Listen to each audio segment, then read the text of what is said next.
কন্যা দুয়াকে নিয়ে ব্যস্ত দীপিকা পাড়ুকোন। এখনই অভিনয়ে ফেরার কোনো পরিকল্পনা নেই।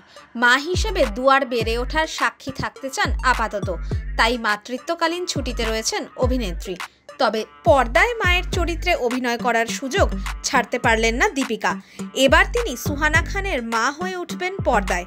বহুদিন ধরেই দর্শকদের মধ্যে জল্পনা কিং ছবি নিয়ে। প্রথমে পরিচালনা করার কথা ছিল সুজয় ঘোষের, কিন্তু পরে ছবির পরিচালনার ভার যায় সিদ্ধার্থ আনন্দের কাছে। প্রথমবার বাবার সঙ্গে এক ছবিতে কাজ করছেন সুহানা। বড় পর্দায় এটাই তার প্রথম কাজ।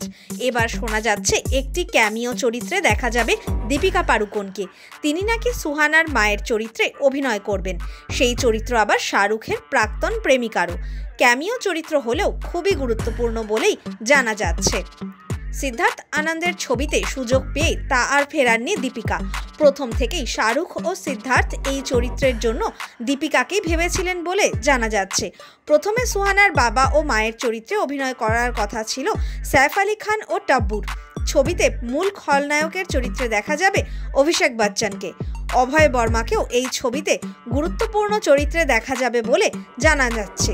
ছবিটি 2026-এ মুক্তি পাওয়ার কথা। কিং ছাড়াও আরও একটি ছবিতে ক্যামিও অভিনয় করার কথা দীপিকার। রণবীর কাপুর ও আলিয়া ভাটের ছবি লাভ অ্যান্ড ওয়ারের দেখা যেতে পারে তাকে। রণবীরের সঙ্গে নাকি এই ছবিতে তার একটি অতি ঘনিষ্ঠ দৃশ্যও থাকবে।